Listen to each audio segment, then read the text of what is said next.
Hello guys, আজকে ওয়েদারটা দেখো কি ঠান্ডা করেছে না। এই ঠান্ডা ঠান্ডা ওয়েদারে আমার তো খিচুড়ি খেতে মন করছে।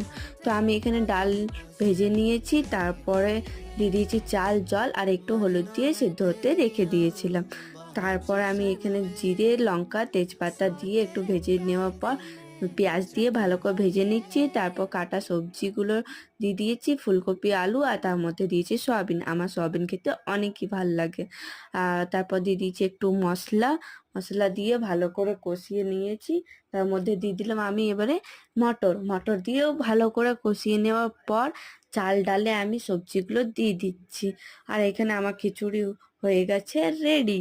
তারপর গরম গরম পাঁপড়ও ভেজে নিয়েছি, তারপর নিয়েছি ডিম ভাজা, আচার, আলু মাখা নিয়ে গরম গরম খেতে বসে গেছি। সন্ধ্যাবেলায় খেতে মন করছিল কিছু মিষ্টি, তো আমি খেলাম জিলাপি। আর ডিনারে ছিল মাছ আর ভাত। Bye bye, good night, thanks for watching.